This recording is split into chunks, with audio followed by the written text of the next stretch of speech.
Sudeep sir, market setup इस समय क्या है? 20,000 के पास गया, फिर वहां से नीचे आ गया, अटक गया कहीं पे, क्या दिक्कत है? एक रास्ते में क्यों नहीं चलता चला जा रहा ऊपर? बहुत सारे फैक्टर्स है। देखिए नीरज जी, जिस कारण इंडियन मार्केट कंटिन्यूअसली ऊपर जा रहा है और हम लोग ये बिलीव भी करते हैं कि आगे भी ऊपर जाएगा, और जिस नीचे आने की बात कर रहे हैं, ये तो एक्चुअली मार्केट के लिए हेल्दी ट्रेंड मैं मानूंगा, क्योंकि एक तरफा मार्केट ऊपर जा रहा है, उसके बाद थोड़ा बहुत कंसोलिडेट करना 20,000 के आसपास प्रॉफिट बुकिंग आप बोलिए या कंसोलिडेशन बोलिए, जो भी बोलिए, वो एक्चुअली अच्छा ट्रेंड है। थोड़ा कंसोलिडेट करने दीजिए इस लेवल पे आसपास, फिर एक झटके में ऊपर जाएगा, यही हम लोग बिलीव करते हैं।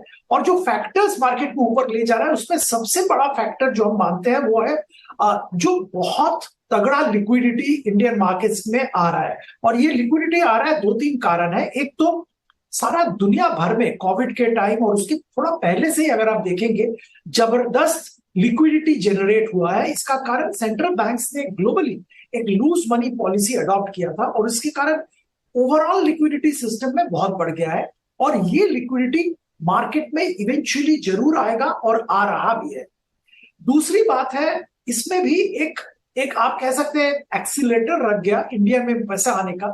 वो चाइना का जो दिक्कतें हैं, चाइना के जो सेल्फ गोल्स कहे, कुछ भी कहे, उसके कारण चाइनीज मार्केट में निवेश करना और चाइनीज मार्केट में निवेशित रहना, जो ग्लोबल निवेशक है वो थोड़ा क्वेश्चन मार्क लगा रहे हैं उस पर, और जितना हो सके ग्लोबल मार्केट चाइनीज मार्केट से पैसा निकाल रहे हैं और दूसरे मार्केट्स में डाल रहे हैं। अब दूसरे मार्केट में बचा शायद इंडिया ही है, क्योंकि इंडिया में बहुत अच्छा ग्रोथ, तो इंडिया में उसका एक हिस्सा पैसा जो चाइना से निकल रहा है वो इंडिया में आ रहा है।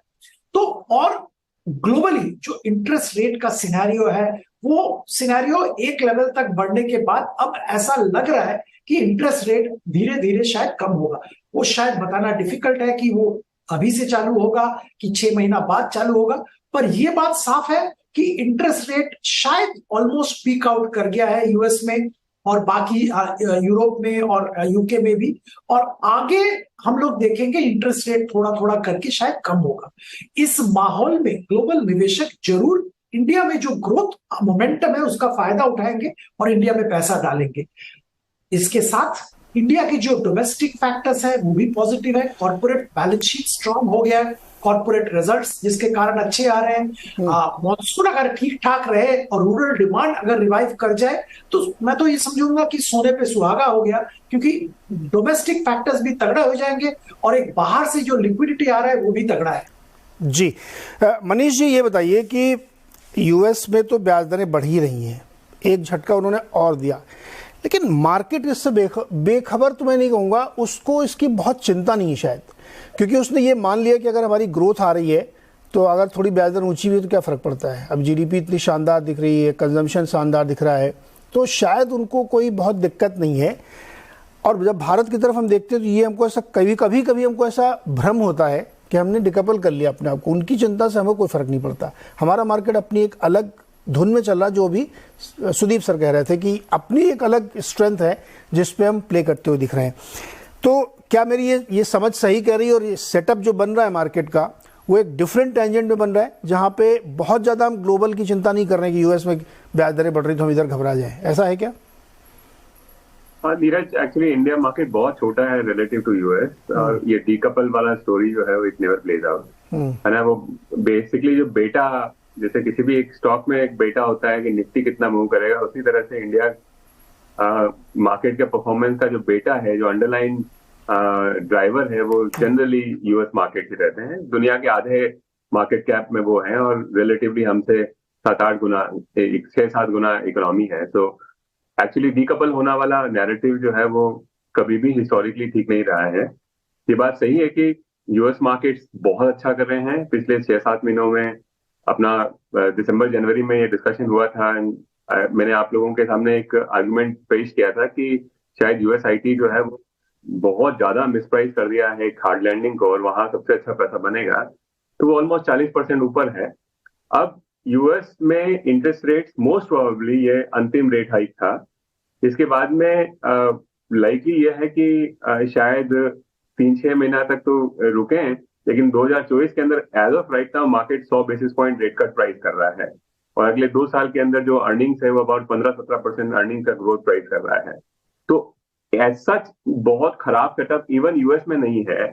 इंडिया ऑफ कोर्स जो अर्निंग्स का मोमेंटम ठीक ठाक ही है, इंडियन की इंटरेस्ट रेट्स जो है वो पहले ही पीक हो चुके हैं, तो जनरली मैक्रो नीरज जो है वो ठीक ठाक ही रहा है पिछले 6-7 महीनों में, और सभी चीजें बड़ी तेजी से ऊपर गई हैं। Actually India relatively under perform करेगा अगर आप हाई बेटा स्टॉक को मिला 80% बिटकॉइंस ऊपर है, मैंने बोला 40% नैस्डैक ऊपर है, इवन बॉन्ड जो है जहां हम इन्वेस्ट करते हैं वो 6-7% एब्सोल्यूट ऊपर है।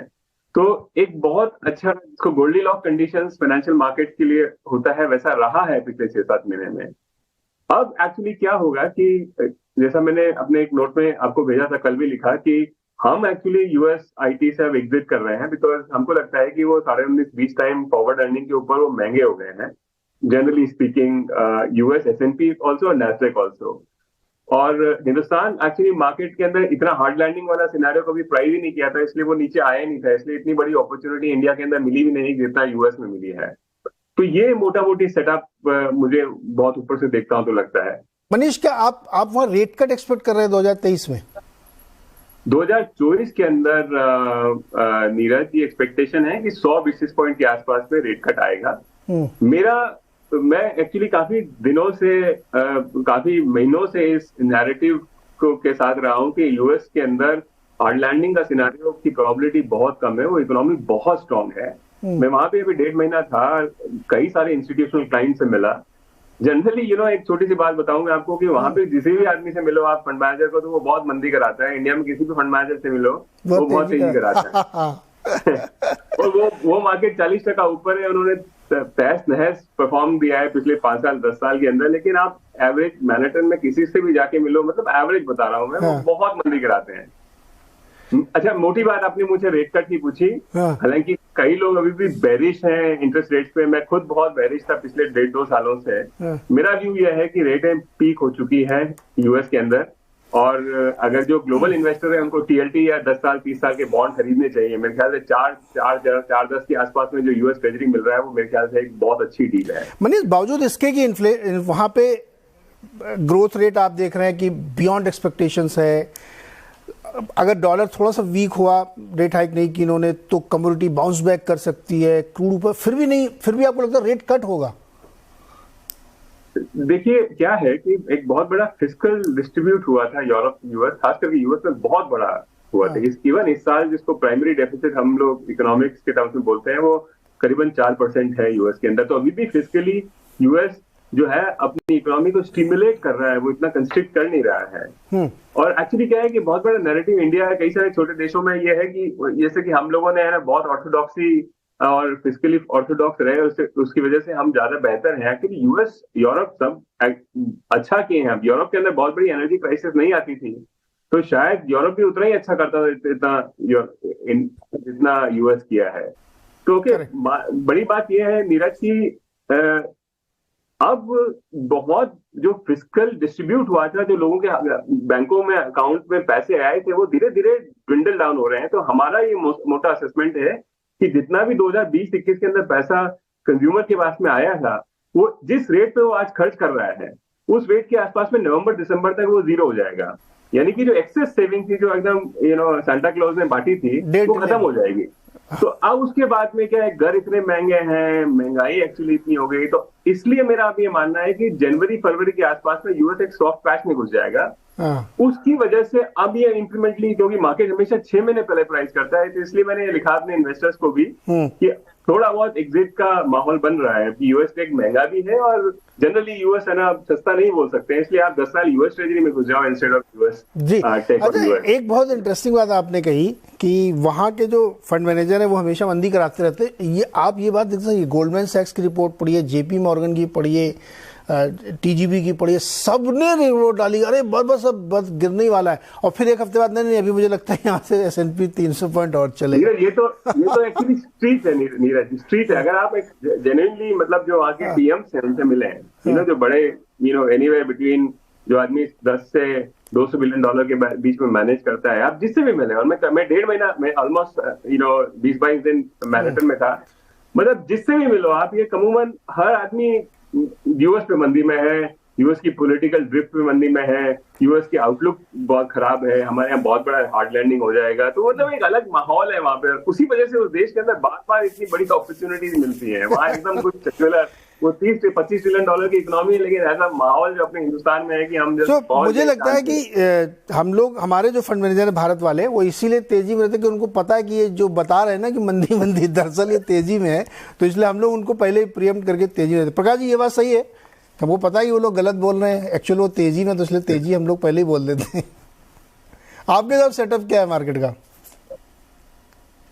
नहीं, नीरज भाई देखिए, जो हमारे साथ जो मनोवैज्ञानिक लेवल्स पे जिस टाइप की चीज होती है, जो थोड़ी बहुत अड़चने आती हैं, वो 18,000 पे भी हुई थी, 19,000 पे भी है, 20 पे भी हो रही है, तो मुझे लगता है सेटअप बहुत सिंपल है कि इंडिया का जो फंडामेंटल्स का जो सेटअप है, जो आपको एक ढांचा दिख रहा है, और मैं अभी की बात नहीं कर रहा, इस क्वार्टर की बात नहीं कर रहा, मैं कह रहा हूं अगले 3-4 साल के लिए, इसमें जैसे ही रिकवरी आपको दिखती है बाकी के मार्केट्स में, आप कंपेयर करने लगेंगे कि हिंदुस्तान का मार्केट तो ये चीज पहले से ही कर रहा था। जो दिसंबर से फरवरी में चाइना की तरफ झुकाव शुरू हुआ था एफआईज का, वो आपने देखा वो कितनी जल्दी बदल गया, क्योंकि उनको समझ आई कि यहाँ पे चाइना में तो पैसा लगा सकते हो, निकालना मुश्किल हो जाता है, और जो चीज लग रही थी कि रिवाइवल हो रहा है, उसमें सरकार आपको पूरी तरह से हिस्सेदारी लेनी, मतलब काम नहीं करने देती। तो हमारा मार्केट एक ऐसी अपॉर्चुनिटी प्रेजेंट कर रहा है जो ग्लोबल इन्वेस्टर्स को बहुत अच्छी तरह समझ आ रहा है कि बहुत स्ट्रांग है। यूएस के मार्केट में जो मैं बिल्कुल मनीष जी से सहमत हूं इस बात की कि जो आंकड़े आ रहे हैं वो ये दर्शा रहे हैं कि जो रिसेशन का डर था उसकी वजह से जो सेल ऑफ आया, उसकी वजह से जो डी स्टॉकिंग हुई, कारोबारों में जो स्लो डाउन आया, ऑफिसेस खाली पड़े रह गए, ये सब जो हो रहा था वो रिसेशन के डर से एक एंटिसिपेशन में था, लेकिन रिसेशन तो आया नहीं। और ये आंकड़े ये बता रहे हैं कि रिसेशन शायद आएगा भी नहीं, या आएगा तो बहुत सॉफ्ट होके अपने एक बहुत मॉडरेट लेवल पे आके निकल जाएगा।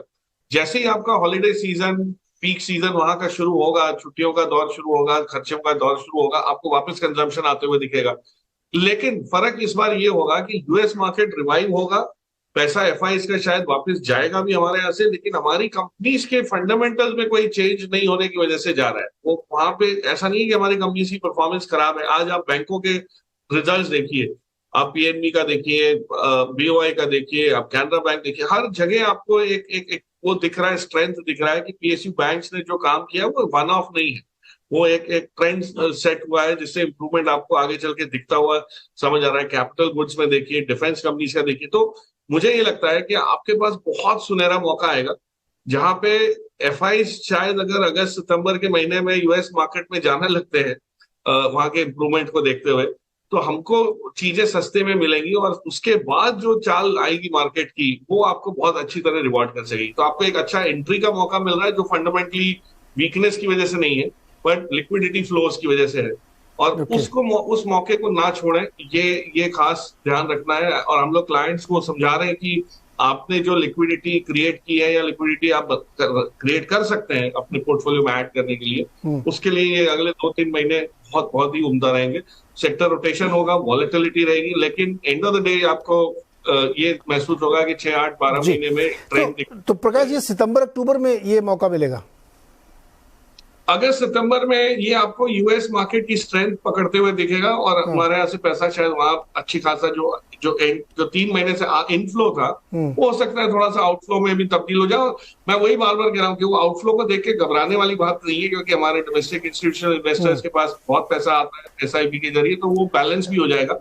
लेकिन हाँ, थोड़ी सॉफ्टनेस मार्केट में जरूरी है, कंसोलिडेशन। सुदीप भी कह रहे थे कि जब तक कंसोलिडेट नहीं होगा मार्केट तो नेक्स्ट मूव की तैयारी नहीं हो सकती। ओके, आशीष जी, एक बड़ा सा ट्रेंड देखने को मिला है। सेक्टर रोटेशन की जो बात की उसको और बिग पिक्चर में देखें तो अभी कुछ दिन पहले तक लोग चाइना में बहुत बुलिश थे, फिर उनको लगा नहीं चाइना में कोई गड़बड़ हो रहा, तो जापान में बुलिश हो गए। अभी रिसेंट मुझे कल मेरी बात हो रही थी हांगकांग में, तो उन्होंने कहा नहीं अब हम फिर से चाइना में बुलिश हो गए हैं।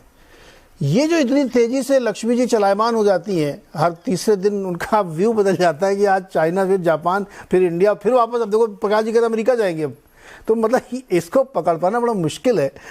मैं ये नहीं कह रहा हूँ कि मार्केट एक सीध में बिल्कुल चलता चलता चला जाएगा, लेकिन क्या यहाँ से हमारा भारत का जो बाजार है इसमें आप आपको सेटअप में कोई ऐसी चीज लगती है कि छोटी मोटी वोलेटिलिटी होती रहेंगी, लेकिन ट्रेंड लाइन यहाँ से आगे की बहुत क्लियर है कि बड़ी तेजी बनेगी? बिल्कुल नीरज जी, तो ट्रेंड हमारा बहुत ही क्लियर है। मैं प्रकाश जी के साथ एक चीज से एग्री करूंगा कि यूएस मार्केट में जब मैं डाउ के चार्ट्स को देखता हूं तो 15 महीनों के कंसोलिडेशन के बाद डाउ में एक तेजी शुरू हुई है, और वो तेजी बरकरार रहेगी। जो 12,000 का इंडेक्स है वो आपको शायद 13,500-14,000 का इंडेक्स होता हुआ नजर आए, बट इससे हमारे मार्केट में बहुत ज्यादा फर्क नहीं आएगा। और इसका कारण मैं आपको दो तरीके से समझाऊं। अगर से आपने जो थीम पकड़ा, इंडेक्स छोड़ो सेक्टर पकड़ो, ये बहुत ही सही थीम है, क्योंकि आप अगर से इंडेक्स का कॉन्ट्रीब्यूशन देखें तो एक्सेप्ट बैंकिंग फाइनेंशियल, जहां पर पे एक अच्छा क्रेडिट ग्रोथ एनवायरमेंट आ रहा है, लो एनपीए के नंबर्स हैं, निम का एक्सपेंशन है, तो वहां पर पे तो एक अच्छी तेजी देखने को मिल रही है। पर अगर से आप एफएमसीजी, आईटी या इस तरह के जो सेक्टर का कंट्रीब्यूशन देखें तो इनकी वजह से कहीं ना कहीं इंडेक्स में वो ताकत नजर नहीं आएगी जो आपको इंडिविजुअल सेक्टर्स या कंपनीज में देखने को मिल रही है। अब अगर से आप डोमेस्टिक फोकस्ड सेक्टर्स को देखें, चाहे वो रियल स्टेट स्पेस हो, चाहे वो पब्लिक सेक्टर अंडरटेकिंग्स हो जैसे कि NTPC, power grid, REC, PFC, या पब्लिक सेक्टर बैंक्स की हम बात करें तो उनका जो रिलेटिव आउट परफॉर्मेंस है वो इतना जबरदस्त है कि वहां पर पे जो ट्रेंड बन रहा है वो मेरे हिसाब से बहुत ही सस्टेनेबल रहेगा। और इसी वजह से मुझे लगता है कि हमारे मार्केट में सबसे ज्यादा अभी एक सेक्टर रोटेशन की जगह बन रही है, और खास तौर पे डोमेस्टिक फोकस जो सेक्टर्स हैं उनकी जो तेजी है वो बहुत ही बढ़िया बरकरार रहेगी। और जैसे कि आपने कहा आईटी, या हो सकता है कि स्पेशलिटी केमिकल सेक्टर जो कि बहुत ज्यादा डिपेंडेंट है ग्लोबल एनवायरनमेंट पे, वहां एक सबड्यूड एनवायरनमेंट रहे, हो सकता है डाउनसाइड लिमिटेड हो क्योंकि ऑलरेडी स्टॉक्स काफी करेक्ट हो गए। बट पॉइंट है कि इन सेक्टर्स में अभी भी कंसोलिडेशन काफी लंबे समय तक चल सकता है, जबकि जो डोमेस्टिक फोकस थीम्स है वहां पर पे एक जबरदस्त तेजी देखने को मिलेगी। जैसे हमने डिफेंस की बात की थी आज से 6 महीने पहले, या अभी रेलवेज की बात हुई, जिस तरह से 2,40,000 करोड़ का रेलवे केपेक्स का बजट हुआ, तो आपने देखा किस तरह के रेलवे स्टॉक्स में एक जबरदस्त तेजी देखने को मिली। तो ये मेरे हिसाब से थीम हमारे यहाँ बरकरार रहेगा, और बाय ऑन डिप का हमारा मार्केट रहेगा। तो मेरे हिसाब से घबराने की जरूरत नहीं। हाँ, जरूर सेक्टर रोटेशन होता रहेगा और उसको तो प्ले करना बिल्कुल पड़ेगा ही, और उसके लिए तो कहीं ना कहीं आपको मार्केट में एक सेक्टर की अंडरस्टैंडिंग डेवलप करना जरूरी है। बट मेरे हिसाब से public sector undertaking, PSU, banks, capex theme, manufacturing theme, ये कहीं ना कहीं बहुत ही बढ़िया ट्रेंड के अंदर मेंटेन रहेगी। समस्या ये है सर कि जब तक एक सेक्टर को आप समझते हैं तब तक दूसरा चलने लगता है। अभी बैंक ढंग से लोग समझ नहीं पाए थे कि लीजिए फार्मा चलने लगा है, और 2-3 दिन से क्या धमाकेदार तेजी फार्मा में बन रही है। अभी फार्मा को हल्का समझ रहे थे लोग, इधर पावर निकल गया, अब हो सकता है मंडेज टेक्सटाइल चलने लगे। तो ये जो रोटेशन न्यूज़ के तरीके से बदल रहा है ना हर दूसरे दिन, और ये ऐसा नहीं कि एक ही दिन का वन डे वंडर हो, चलता है ये लंबा, मतलब 10-15 दिन 20 दिन चलता। तो इसीलिए हमने सोचा नाम ये रखना चाहिए, इंडेक्स छोड़ो सेक्टर पकड़ो। सुदीप सर, 4 सेक्टर के हमने जिक्र किया था, मैं 2-2 सेक्टर करके डिस्कस करता हूँ। फार्मा और इंडेक्स आईटी में क्या पकड़ें क्या छोड़ें? ये मैं तो आपने जो थीम चुना वो तो बिल्कुल बढ़िया थीम है, इंडेक्स छोड़ो सेक्टर पकड़ो। बट मैं उसको थोड़ा, हम लोग जो देखते हैं ना उसको थोड़ा आगे देखते हैं। देखिए फार्मा में भी बहुत तरीके के कंपनीज है, ऐसा नहीं है कि होमोजीनियस है। आईटी में भी ऐसा नहीं है कि होमोजीनियस है, बहुत तरीके के आईटी कंपनीज है।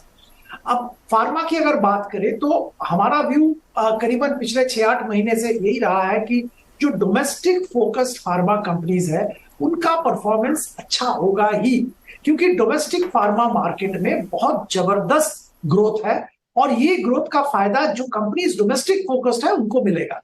तो मैं तो इसी थीम पे रहना चाहूंगा कि इसी थीम पे अगर आप प्ले करें, अब अगर मैनकाइंड फार्मा ले, अजंता ले, या कोई भी जिसका डोमेस्टिक, टोरेंट फार्मा की बात करें, डोमेस्टिक बिजनेस तगड़ा है, वहां पे जरूर ध्यान देना चाहिए। अब रही बात बड़े जो फार्मा कंपनीज हैं जिनका यूएस में ज्यादातर बिजनेस है, वहां पे मैं अभी तक इससे सहमत नहीं हूं कि वहां पे जो यूएस में जो दिक्कतें थी, जो प्राइसिंग प्रेशर था, जो कंपटीशन था वो खत्म हो गया, और आगे फिर वापस बहुत अच्छा ट्रेंड आ जाएगा। I am still not comfortable उस लॉजिक से। ये बात सही है कि pharma was beaten down, really beaten down, तो एक बार वापस वहां पे ट्रैक्शन देखने को मिल रहा है, but I don't think I will jump. अगर आप स्पेसिफिक कंपनीज की बात करें तो सिप्ला में जबरदस्त न्यूज है कि शायद कुछ बड़ा कॉर्पोरेट रिस्ट्रक्चरिंग होने वाला है। वो ये सब चलते हैं, काउंटर्स चलते हैं, पर मैं तो इस पे अभी भी I am not still convinced. I will stick with domestic focused pharma companies by and large even now. अब आईटी की अगर बात करें, आईटी में भी ऐसे ही है। कंपनीज बहुत सारे टाइप के कंपनीज हैं। कुछ कंपनीज हैं जो कि स्पेसिफिकली ऐसे सेक्टर्स को केटर कर रहे हैं जहां पे बहुत अच्छा ट्रैक्शन ग्लोबली है। जैसे देखिए travel and tourism, now rate gain, मैं एग्जांपल दे रहा हूं, ट्रैवल टूरिज्म को केटर करता है, बहुत बेहतरीन परफॉर्मेंस दिखा रहा है क्वार्टर ऑन क्वार्टर, और हम लोग ये मानते हैं ऐसा परफॉर्मेंस चलता रहेगा। तो अगर आप उस आईटी कंपनी में निवेश कर रहे हैं तो आपको अच्छा फायदा मिलेगा। ऑफ कोर्स आपको ये ध्यान में रखना पड़ेगा कि किस लेवल पे आप एंट्री कर रहे हैं।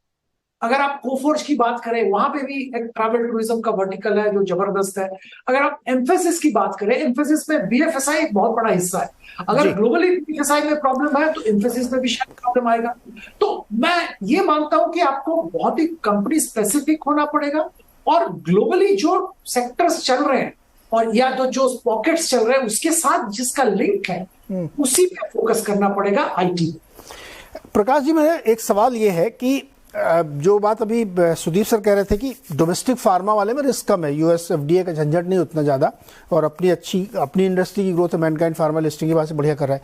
लेकिन अभी जो हाल फिलहाल में रिजल्ट आए उन सब ने ये कहा कि अमेरिका में हमारा बहुत बढ़िया कारोबार चल रहा है, ग्रोथ बहुत अच्छी वहाँ से आ रही। एक्चुअली उसी के दम पे सन फार्मा, डॉक्टर रेड्डीज, उपला, ल्यूपिन, ग्लेनमार्क, ये सब में धुआंधार तेजी आई। एक महीने में 18-20% चल गए, और हाईली अंडर ओन्ड है ये, बहुत ही कम। मतलब 2015 में अगर आप ल्यूपिन में देखिए 37% था, अभी 13% है। सन फार्मा में 24 से 16 हो गया है, और डॉक्टर डीज में 38 से 26। तो हाईली अंडर ओन्ड सेक्टर है फार्मा, और अब वो कह रहे हैं कि यूएस में ग्रोथ मेरी लौट आई है, तो इसलिए उन स्टॉक में चल रही है। इसी के साथ मैं आईटी जोड़ देता हूं, दोनों का बेस यूएस है। उधर सही मामला हुआ तो आईटी भी चलेगा, फार्मा चलेगा, लेकिन आईटी नहीं चल रहा है, वो ठहर गया। उस पर मुझे प्रकाश चाहिए आपसे। अच्छा, आपका नाम भी प्रकाश है सर, तो दोनों में प्रकाश डालिए कि कौन सा सेक्टर आप पकड़ेंगे, कौन सा छोड़ेंगे। इसमें देखिए ऐसा है, फार्मा सेक्टर में पिछले 2-3 रोज से जो हम एक एक्साइटमेंट देख रहे हैं, बस देख रहे हैं, उसका कारण ये है कि इस सेक्टर में पिछले 2 साल में, अगर आप जैसे बीएसई हेल्थ केयर इंडेक्स लीजिए, और वो अच्छा खासा रिप्रेजेंटेटिव इंडेक्स है, 100 कंपनी है उसमें, ये नहीं कि 10-12 कंपनी को लेके बनाया गया है, तो 100 कंपनी का इंडेक्स है। इसका रिटर्न मुझे जहां तक याद है पिछले 2 साल का सिर्फ 8-8.5% है। मैं कैगर भी नहीं कह रहा, मैं तो टोटल बता रहा हूँ कि सिर्फ चला ही 2 साल में 8-8.5%। अब ये तो है नहीं कि कोविड के टाइम फार्मा कंपनी नहीं चलती थी, फार्मा का बहुत बोलबाला था, लेकिन उसके बाद जो यूएस में कंपेटिटिव इंटेंसिटी की वजह से जो प्राइसिंग प्रेशर, जेनेरिक बनाने वाली कंपनी जो थी हमारी, जो बड़ी दिग्गज कंपनी, ल्यूपिन हो गया, औरबिंदो हो गया, सन फार्मा हो गया, इन सबको जो मार पड़ा था वो चेंज होते हुए समझ आ रहा है। नीरज भाई, आपने जो रिजल्ट्स देखे हैं उसमें आप देखिए यूएस मार्केट से जो कंट्रीब्यूशन था, एक प्राइसिंग पावर वापस आने का महसूस हो रहा है। उनके नए ड्रग्स जो पाइपलाइन में है, उनकी एक्सेप्टेंस जैसे जैसे बढ़ती जाएगी, वो आपको साइज बढ़ता जाएगा मार्केट का। और डोमेस्टिक मार्केट ने बहुत बढ़िया काम किया है। तो सुदीप बिल्कुल सही कह रहे हैं कि जो डोमेस्टिक मार्केट की स्ट्रेंथ फार्मा में है उसको हम नजरअंदाज करते हैं, लेकिन कई कंपनीज हैं जो डोमेस्टिक मार्केट से ही ग्रो हुई है और उसी से टिकी रही है। लेकिन इस सेक्टर में इंटरप्रेट करने के लिए ये सेक्टर बहुत वास्ट है। बैंकिंग, आईटी में वेटेज ज्यादा है, लेकिन नंबर ऑफ कंपनीज लिस्टेड जितनी फार्मा में है उतनी और कोई क्षेत्र में नहीं है। तो फार्मा कंपनीज में आपको मॉडल समझने में थोड़ा सा मेहनत करनी पड़ेगी, एक सही मिक्स लेना पड़ेगा उन कंपनीज का कि कौन सी ज्योग्राफी में है, कौन सी सेगमेंट्स में है, सर्विसेज में है। तो ये थोड़ा समझने के बाद अगर आप देखेंगे तो मुझे कोई ऐसा डाउट नहीं है कि ये सेक्टर अब चलना इसलिए शुरू हुआ कि अंडर ओन्ड है, वैल्यूएशन कंफर्ट है वहां पे। और यूएस एफडीए का जो नजरिया था हमारी कंपनीज की तरफ, जो बार बार आके ठोकर लगती थी कि आपके EIR आ गया, इसमें इतने ऑब्जेक्शन आ गए, क्रिएट हो गए, ये हो गया, उसको आप रेमेडिएशन में इतना समय लग जाता था, 1-1 साल लग जाता था, वो चेंज होता हुआ दिख रहा है। उसका रीजन ये है कि यूएस को जरूरत है, यूएस को बहुत एक्टिवली गैप्स फिल करने हैं। जो बाकी यूरोपियन प्लेयर्स पहले सप्लाई करते थे उनका बहुत दबदबा था। ओके, नेटवर्क रुक गया, इसीलिए आईटी सेक्टर छोड़ दिया हमको लगता है प्रकाश जी ने कि काम नहीं कर रहा है, फार्मा ज़्यादा अच्छा काम कर रहा है, तो इसलिए फार्मा करना चाहिए। डोमेस्टिक या जिनका एक्सपोजर इंटरनेशनल मार्केट में बहुत है क्योंकि यूएस से प्राइसिंग है। अच्छा, इसमें वैल्यूएशन का भी आपके सामने तस्वीर रख दूँ। देखिए ल्यूपिन 24 की फॉरवर्ड पी पे आप देखिए 26 पे अवेलेबल है, जबकि इसका एवरेज पी 43 का, तो जिसमें कहते हैं बहुत सस्ते में मिल रहे हैं। आप सिप्ला में जाइए जो इस समय 21 के मल्टीपल में जो पहले 25 होता था, सन फार्मा 24, 25 और सिप्ला डॉक्टर रेड्डी 17 और 25, तो अंडर ओन्ड भी है, सस्ते हैं और अब शायद रिकवरी दिख रही यूएस वगैरह में, तो फार्मा में है। तो चलिए सर, दोनों मैं मान लेता हूँ कि दोनों फार्मा चाहे घरेलू हो या फॉरेन एक्सपोजर वाले ज़्यादा हो, दोनों में अपनी अपनी पसंद के अच्छे सेक्टर चुन लें। आईटी छोड़ देंगे क्या? अभी आपका लिंक भी डाउन हो गया था। हाँ नहीं सो नहीं आईटी छोड़ना नहीं, आईटी में मैं आ रहा था, फार्मा पे थोड़ा लंबा ज्यादा कर दिया, डिस्कनेक्ट हो गया इस चक्कर। आईटी में धीरज भाई देखिए, आप जो सर्विसेज वाली कंपनीज है, फोकस कंपनीज है, वहां पे डेफिनेटली स्लो डाउन हुआ है, खर्चे नहीं कर रही है कंपनी, बजट में कटौती हुई, आगे की विजिबिलिटी ऑफ न्यू ऑर्डर्स थोड़ा सा लड़खड़ा रहा है। लेकिन जो प्रोडक्ट फोकस कंपनीज है, जो सॉल्यूशन फोकस कंपनीज है, जैसे साइंट हो गया या अपने प्लेटफॉर्म कंपनी सोनाटा जैसी कोई कंपनी ले लीजिए, या आज एक्सेल इसका काले का जो नंबर्स आए, एक्सेलेट काले जो टोटली फोकस्ड है एयरलाइंस और एविएशन साइड में, इस टाइप की कंपनीज में आपको जो रिजल्ट्स दिख रहे हैं वो इतने स्ट्रांग है क्योंकि उनके पास स्ट्रेंथ है, उनका काम रोके ऐसे क्लाइंट्स ऐसे नहीं है कि वो बोले कि आप ये बंद कर दो। इनफैक्ट इंटेलेक्ट डिजाइन का भी आप अगर देखें, अभी जो नंबर्स आए इतने महीनों बाद, इतने क्वार्टर्स के बाद, एक फाइनली एक इम्प्रूवमेंट आपको दिखना शुरू हुआ है जो इन्होंने पिछले 18 महीने में, वो भी बीएफएसआई में है, ये नहीं कि वो बीएफएसआई से दूर है, लेकिन उनके प्रोडक्ट जो है, उनके सॉल्यूशन जो है वो बहुत क्रिटिकल है वो क्लाइंट्स के लिए, तो उसको आप नजरअंदाज नहीं कर सकते। तो इस टाइप के जहां जहां कंपनीज की स्ट्रेंथ है, मुझे लगता है वहां पे कोई आंच नहीं आएगी। हाँ, लेकिन ओवरऑल आईटी कंपनीज की स्पेंडिंग बढ़ने के लिए, ऑर्डर्स आने के लिए थोड़ा सा 1-2 क्वार्टर का वेट करना पड़ सकता है, बट फार्मा इज ऑलरेडी, मतलब जैसे कहते हैं ना, इट्स रॉकिंग। पिछले 1 महीने में आपने इतना जो इम्प्रूवमेंट देखा है वो जारी रहेगा क्योंकि सेक्टर बहुत बड़ा है और it will keep on spreading. लेकिन आईटी को थोड़ा सा समय लगेगा, थोड़ा सा संभलना पड़ेगा। ये बात आप लोगों ने बहुत दिन से कह रहे हैं, ये 2 क्वार्टर छोड़ो, भी पता नहीं और कितने क्वार्टर छुड़वाएंगे, 2-2 करके तो साल निकल गया सर। अच्छा, तो कंपनी के परफॉर्मेंस की तो वेट करनी पड़ेगी, वो कंपनी खुद ही गाइडेंस घटा रही है, तो हम क्या करेंगे उसमें। मनीष जी, आईटी सेक्टर मुझे एक चीज और समझाइए। अभी आपने कहा कि यूएस के आईटी पर आप नेगेटिव हैं, आपको लगता है बहुत महंगी हो चुकी है, नो डाउट बहुत चली भी तो है, वो 40% का रिटर्न तो केवल नैस्डैक में हुआ है। मैं इंडियन कॉन्टेक्स्ट में समझना चाहता हूँ, क्या सिर्फ ये प्रॉब्लम थी कि यूएस में कंपनीज स्पेंडिंग नहीं कर रही थी, बैंकिंग प्रॉब्लम थी, इस वजह से हमारी कंपनियों को काम नहीं मिल रहा था, डील रीनेगोशिएट हो रही थी, रीप्राइसिंग हो रही थी, डील थोड़ी बहुत कैंसिल भी हो रही थी, या फिर हमारा बिजनेस मॉडल इन क्वेश्चन है? क्योंकि अब अगर गिटहब को पायलट एक्स 10 आदमियों का काम एक आदमी कर सकता है, 10 घंटे काम 1 घंटे में हो सकता है, तो फिर आपका ह्यूमन रिसोर्स मुझे चाहिए नहीं ना इतना, तो आप बिजनेस मॉडल को रिस्ट्रक्चर करें। ये समस्या क्या है हमारी इंडियन आईटी कंपनीज की?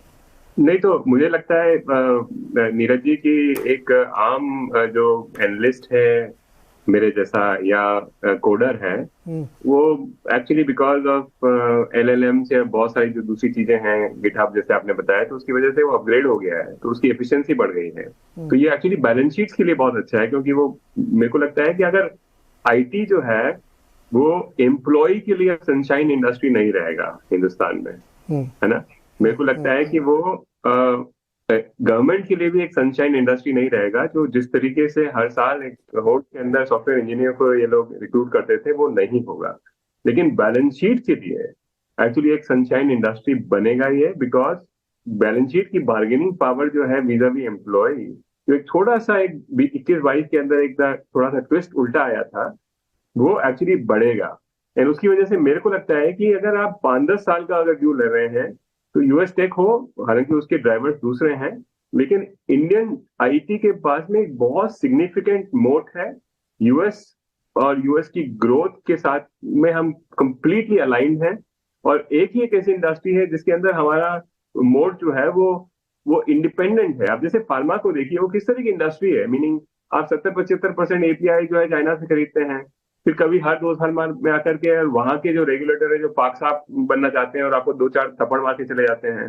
फिर हिंदुस्तान की जो गवर्नमेंट है वो बोलती है कि नहीं, आप ड्रग रेगुलेशन, प्राइस रेगुलेशन कर देंगे, हम ये भाव इतना, डायबिटीज की दवाई आप इतना नहीं बेच सकते। तो एक बहुत ज्यादा कंस्ट्रिक्टेड सेक्टर है वो। तो ये सेक्टर 2014-15 तक ही सनशाइन था। फार्मा इंडस्ट्री जो है, हो सकता है ये जब फंड मैनेजरों के पास में हमारे पास बहुत पैसे आते हैं तो आपको सेक्टर को रोटेट करना पड़ेगा और छोटा मोटा ऊपर नीचे करना चाहिए, लेकिन एक जनरल सेक्युलर स्टोरी जो है, इंडियन फार्मा नहीं है लेकिन इंडियन IT एक बड़ी सेक्युलर स्टोरी है। तो ये तो है बड़ा structural story, structural part. Yes, short term के अंदर बिकॉज मैं खुद अब आर्ग्यू कर रहा हूं कि शायद US टेक जो है वो एक थोड़ा सा पीकिश है, ब्लो ऑफ पीक हो चुका है। तो उसकी वजह से क्योंकि लोकल IT भी उससे अलाइन रहती है, तो मेरे को लगता है कि वहां छोटा मोटा स्ट्रगल कुछ महीने के लिए अभी आ सकता है। तो ये मेरा मोटा बिग पिक्चर व्यू है बिटवीन 2 सेक्टर। नहीं, बहुत सर, इसमें हम लोग किसी सर और एक शो प्लान करते हैं, क्योंकि IT को मुझे लगता है कि ठीक से समझने की जरूरत है सारे इन्वेस्टर्स को, क्योंकि ये एक बहुत बड़े ट्रांसफॉर्मेशन से गुजर रहा है। और आप जो बात करें कि बैलेंस शीट में तो बहुत जबरदस्त शाइन होगा, लेकिन शायद एम्प्लॉय के लिए उतना अच्छा ना हो, नौकरी उतनी ना मिले, खुले शब्दों में कि उतनी शायद नौकरी ना मिले, लेकिन बैलेंस शीट बहुत अच्छी हो जाएगी। तो इन्वेस्टर के लिए हो सकता है। जी छोटे सर, मैं एक बात बताऊं आपको कि मैं बॉस्टन गया था और ऑल्सो शिकागो में, जो अभी भी ऐसी हालत है कि जो US जो टेक फर्म्स हैं उसका 70-80% स्टाफ जो है वो घर से ही काम कर रहा है। ठीक है, अब आप जैसे हिंदुस्तान में बहुत सारी रीट लिस्टेड हैं बैंगलोर की। असली बात यह है कि एक बहुत बड़ा रेसिस्टेंस है एम्प्लॉय का कि वो अब नहीं आएगा ऑफिस, और उसकी वजह से अगर आप इंक्रीमेंटली अगर एम्प्लॉय भी कम करोगे और प्लस लड़का जो है वो घर से ही काम करेगा, तो जैसे अब इसका जो साइड इफेक्ट्स है वो कमर्शियल रियल एस्टेट के अंदर काफी मंदी आ सकती है, जो बहुत तोड़फोड़ तेजी में रहा है पिछले 10-12 साल से। तो IT जो बैंगलोर एक हब बन चुका था from the point of view कि सारे बच्चे जो है वहीं जाना चाहते, वहीं सेटल होना चाहते थे। इंक्रीमेंटली जो जॉब की बॉयंसी है वो गवर्नमेंट के लिए एक बहुत बड़ा हेडेक हो सकता है।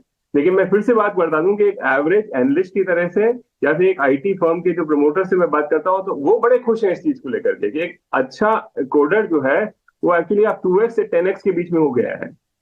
तो वो उनके लिए बहुत अच्छा है, क्योंकि वो प्रॉफिट, जब एम्प्लॉय की बार्गेनिंग पावर एक सर्विस सेक्टर के अंदर कम होती है तब तक बैलेंस शीट की प्रॉफिटेबिलिटी इंप्रूव होती है, और वही जो है मार्केट इवेंचुअली दिखाता है।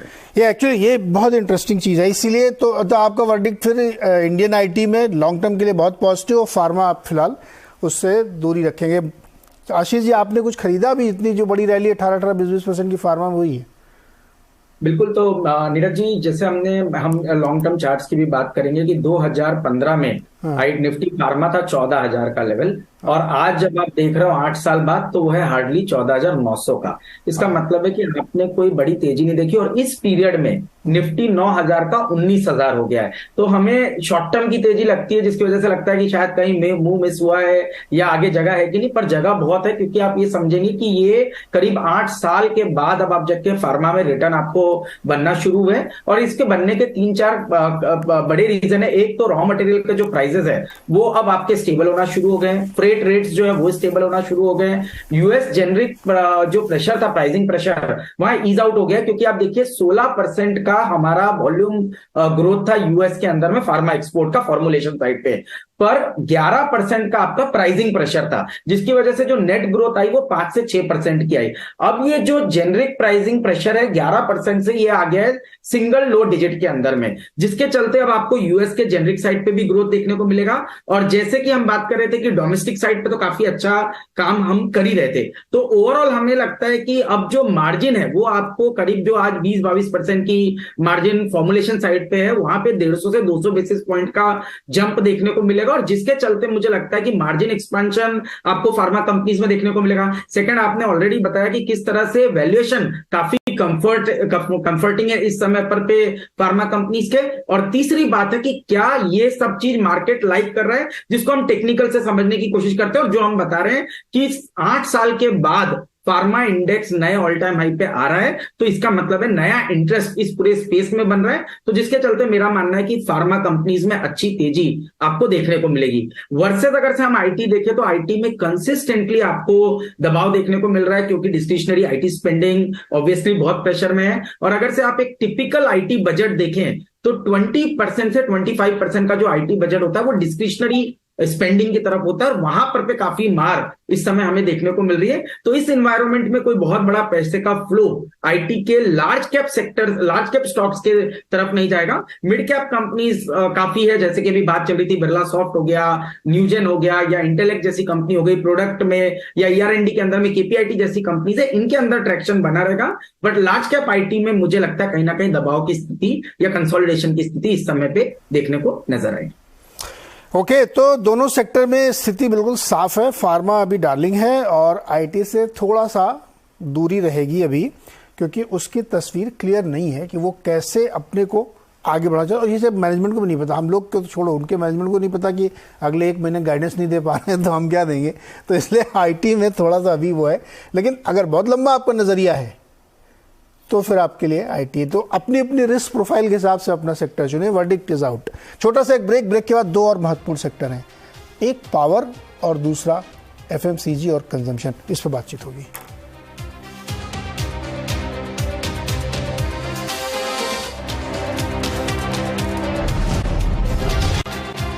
स्वागत है एक बार फिर से आपका आवाज अड्डा स्पेशल में, जिसका नाम है इंडेक्स छोड़ो सेक्टर पकड़ो, क्योंकि रोटेशन बहुत तेज़ी से हो रहा है और कुछ सेक्टर में बहुत अच्छी अपॉर्चुनिटीज़ ट्रेडर के लिए, स्विंग ट्रेडर के लिए, पोजिशनल ट्रेडर के लिए बनती हुई दिख रही हैं। और इतनी तेज़ी से सेक्टर बदलते हैं ना कि उसको मतलब आप जब तक एक पकड़ेंगे उससे दूसरा छूट भी जाता है। तो हमने सोचा 4 सेक्टर में बात की है। 2 हमने अभी तक बात की है आईटी और फार्मा, जिसमें अलग अलग डायरेक्शन के व्यूज़ चल रहे हैं। और फार्मा इसलिए हमने डिस्कस किया क्योंकि वो बहुत तेज़ी में है, और आईटी इसलिए क्योंकि उसमें शायद एक बिजनेस रिस्ट्रक्चरिंग की स्थिति बन रही है। लेकिन दूसरे 2 और महत्वपूर्ण सेक्टर हैं, इस पर बातचीत कर लेते हैं। पावर सेक्टर में आप पावर प्रोडक्शन कंपनीज देखिए, पावर इक्विपमेंट वाली कंपनी देखिए, कैपिटल गुड की लार्ज कंपनीज देखिए, आप फ्रॉम एलएनटी टू एसजेवीएन। और वैसे ही आप कंजम्पशन वाले में आइए तो एक अलग स्टोरी वहां चल रही है। चूंकि फूड इन्फ्लेशन ग्लोबली बढ़ गया है तो वो एक इम्पैक्ट आएगा, और इंडिया में भी बढ़ गया। बाढ़ आ रही है, गेहूं के दाम 17-18% बढ़। गेहूं क्या होता है, जितनी सॉफ्ट कमोडिटीज है, मक्का से लेके गेहूं, सब में दाम में तेजी आई है। तो अच्छा, अभी ये शुरुआत हुई थी रूरल इंडिया में पिकअप की, उस बीच में फिर से एक प्रॉब्लम खड़ी हो रही। सुदीप सर, इन दोनों सेक्टर में एक तो मुझे पावर वाली तेजी क्यों आई, लिटरली मैंने बहुत समझने की कोशिश, में समझ नहीं आई कि क्यों तेजी आ रही है। वो स्ट्रक्चरल तेजी है क्या कि ऑर्डर मिल रहे हैं इसलिए वाली तेजी है, और दूसरा जो कंजम्पशन वाला, किसकी तरफ जाएंगे आप? ये दोनों सेक्टर हमारे पसंदीदा सेक्टर है। पावर में मैं ये मानता हूं कि अच्छा खासा रैली हम लोगों ने देखा है। पावर सेक्टर और जैसे आप कह रहे हैं कैप गुड सेक्टर, दोनों रिलेटेड सेक्टर, दोनों में अच्छा रैली देखने को मिला है। पर अगर आपको पावर सेक्टर की बात संक्षेप में मैं बताना चाहूंगा तो हमारा बिलीफ ये है कि ग्रीन एनर्जी बहुत इंपॉर्टेंट है। ग्रीन एनर्जी इन्वेस्टर को बहुत एक्साइट करता है। कोई भी ग्रीन एनर्जी प्रोजेक्ट में बहुत अच्छा पीआर वैल्यू हो जाता है। पर हम लोग ट्रेडिशनल एनर्जी को छोड़ नहीं सकते हैं। अगला 20-30 साल traditional energy also will play very important role. तो अगर ये थीम को हम कंबाइन करें तो ये सबसे बेहतर कॉम्बिनेशन मुझे तो लगता है कि 2 कंपनी में दिखता है, एक एनटीपीसी, दूसरा टाटा पावर। तो ये दोनों कंपनी ने ट्रेडिशनल जो एनर्जी है वहां पे तो बहुत जबरदस्त काम हमेशा से करते आए हैं। एनटीपीसी इंडिया का सबसे बड़ा पावर कंपनी है। सारा इंटीग्रेशन बैकवर्ड फॉरवर्ड सब कुछ बहुत अच्छी तरह से है, एफिशिएंसी भी बढ़ रहा है और उसके अलावा ग्रीन एनर्जी में भी बहुत काम किया है। तो और शायद आने वाले दिनों में कुछ रिस्ट्रक्चरिंग भी हो सकता है। तो वैल्यू अनलॉकिंग के हिसाब भी अगर करें तो मुझे टाटा पावर और एनटीपीसी अभी भी बहुत अच्छा लगता है। तो यहाँ पे जरूर निवेशक ध्यान दे सकते हैं। बाकी कंपनीज में मुझे लगता है कि वैल्यूएशन थोड़ा रन कर गया है, प्राइसेस थोड़ा रन कर गया है, वैल्यूएशन अभी थोड़ा फुल लग रहा है, तो शायद थोड़ा इंतजार करना चाहिए। एफएमसीजी की अगर बात करें, कंजम्पशन की अगर बात करें, वहां पे हमारा व्यू ये है कि अगर आप जो ट्रेडिशनल एफएमसीजी कंपनीज है जैसे HUL, डाबर, मैरिको, कुछ हद तक आईटीसी की भी बात कर सकते हैं। और एक कंजम्पशन थीम को अगर ले तो ये कंपनीज बहुत अच्छा है, क्योंकि इसका कारण यह है कि रूरल डिमांड में थोड़ा दबाव था और रूरल डिमांड पिकअप अभी तक शायद पूरी तरह से नहीं हुआ जो कमेंट्री से लग रहा है, पर रूरल डिमांड पिकअप हम लोगों का बिलीफ है कि जरूर होगा अगर मॉनसून ठीक ठाक रहे। और सरकार सामने इलेक्शंस है, स्टेट इलेक्शंस है, सेंट्रल इलेक्शन है, सरकार की तरफ से जबरदस्त एफर्ट लगाया जाएगा ताकि रूरल कंजम्पशन ठीक ठाक रहे। और इसका बहुत बड़ा बेनिफिशियरी रूरल मार्केट में जो ज्यादा काम करते हैं HUL और डाबर। अगर परसेंटेज वाइज देखें HUL का सिग्निफिकेंट परसेंटेज रूरल में से आता है और डाबर एज ए कंपनी उनका ज्यादातर करीबन 50% रूरल से आता है। तो ये दो कंपनी में सबसे ज्यादा बेनिफिट रूरल कंजम्पशन पिकअप का होगा। साथ में मैरिको और बाकी जो कंपनीज है FMCG में उनको भी बेनिफिट मिलेगा। तो इस सेक्टर में शायद हम लोग एक बहुत अच्छा ट्रैक्शन आने वाले क्वार्टर्स में देखेंगे।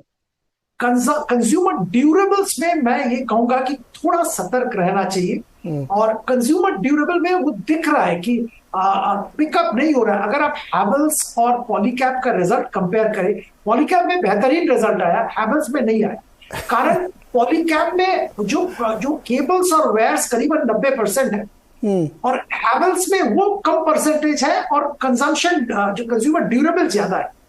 तो इसका मतलब साफ है कि कंज्यूमर ड्यूरेबल में अभी भी वो ट्रैक्शन नहीं आया है, उसका इंतजार करना पड़ेगा। तो मैं कंज्यूमर ड्यूरेबल में थोड़ा सतर्क रहने की सलाह दूंगा। और consumption, hardcore consumption related stocks जो है FMCG, वहां पे आप एक्सपोजर ले सकते हैं।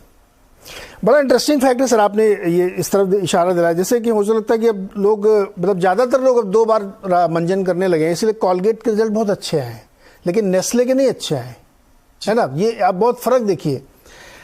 अगर आप बिस्किट कंपनियों में देखेंगे तो जो प्रीमियम वाले उनके अच्छे आए हैं, छोटे वालों को कम अच्छे आए। AC नहीं बिक रहे इसलिए वोल्टास ठीक नहीं है, हेवेल्स में लॉयड वाला पार्ट ठीक नहीं है, लेकिन जो वायर और स्विचेस बेच रहे हैं वो सही चल रहा है। तो ये एक बड़ी डिस्टॉर्टेड स्टोरी कंजम्पशन वाली बनती दिख रही है। तो ये कैसे समझा जाए, आशीष जी आप ही बताइए। और ये पावर वाले में अब SJVN स्टॉक देखिए डबल उससे ज़्यादा हो चुका है। BHEL 15-20 साल के अंडर परफॉर्मेंस के बाद वो 100 रुपये पहुंचा है। आपको क्या लग रहा है दोनों सेक्टर में?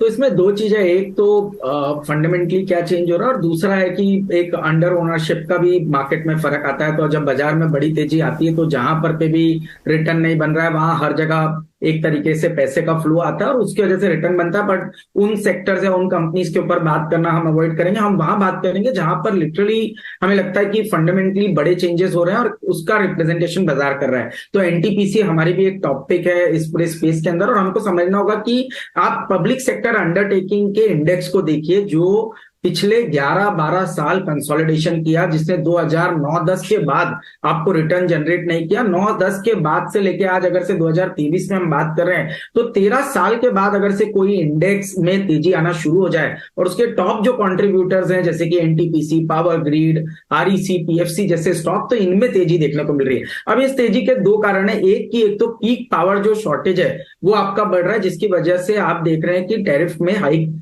देखने को मिल रहा है, जिसकी वजह से इन कंपनीज को एक इमीडिएट में शॉर्ट टर्म में बेनिफिट नजर आ रहा है। बट स्ट्रक्चरल जो बेनिफिट है वो रिन्यूएबल एनर्जी की तरफ जिस तरह का फोकस NTPC जैसी कंपनीज का है, वहां पर पे एक बहुत बड़ा सी चेंज हमें देखने को नजर आ रहा है, जिसके वजह से लगता है कि इन कंपनीज की आने वाले समय की जो अर्निंग ग्रोथ है वो काफी जबरदस्त रहेगी। अब अगर से आप वैल्यूएशन देखें तो NTPC जैसी कंपनी मात्र आपको 1.1 टाइम प्राइस टू बुक पे इस समय ट्रेड करते हुए देखने को मिल रही है। और इन कंपनीज को जब आप इनके प्राइवेट काउंटर पार्ट्स के सामने कंपैरिजन करें तो आपको सबसे बड़ा बेनिफिट मिल रहा है कि आज NTPC जैसी कंपनी को जो कॉस्ट ऑफ फंड्स है वो ऑलमोस्ट 200-250 बेसिस पॉइंट लोअर है as compared to private enterprises. तो पावर जो कि एक तरह का कमोडिटी बिजनेस है, उसमें अगर से आपकी cost of debt 200-250 basis point lower debt पे आपको अगर से पैसा मिल रहा है तो आप उस गेम में विनर रहेंगे। और तब जब आपका वैल्यूएशन एकदम रीजनेबल है 1.1 टाइम प्राइस टू बुक पे,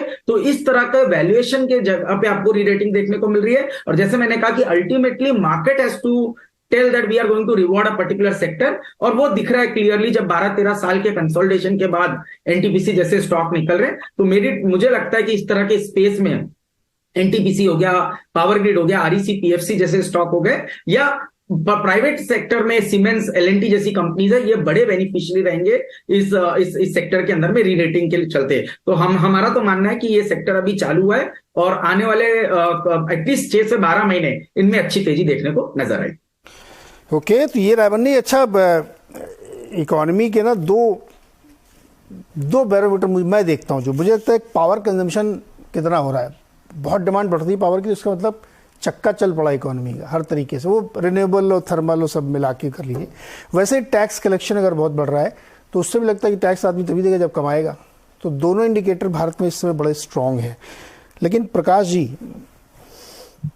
कोई सेक्टर बचा है जो अभी जिस पर नज़र रखी जाए, जो कि अब धीरे धीरे करके सब एक एक करके रोटेशन में आ रहे हैं? तो इन दो में पहले बताइए क्या है, और बाद में कि अभी वो देखो एकदम नहीं चला है उसको देखो। पहले तो ये दो बताइए कि कंजम्पशन और पावर वाला। नहीं, देखिए पावर का तो मैं कुछ टाइम पहले एक जगह मैंने प्रेजेंटेशन किया था, 3 महीने पहले हो चुके इस बात को, ये समझाने की कोशिश कर रहा था कि अगले सेक्टर्स जो है वो आपको क्या देखना है। कैपिटल गुड्स आपने देखा, चल गया, सब कुछ हो गया, लेकिन पावर में जो पावर उपकरणों की जो श्रेणी है, जो सारी इतनी बड़ी लंबी लिस्ट है हमारे यहाँ, उसका आप साइकिल देखिए नीरज भाई, ये चला क्यों है? अगर हिंदुस्तान में इतनी इंडस्ट्रियल एक्टिविटी होनी है, इतनी मैन्युफैक्चरिंग बढ़नी है, जो हम पिछले 2 साल से देख रहे हैं, ये तो सबको पता है, तो पावर का कंजम्पशन तो बढ़ना ही बढ़ना है।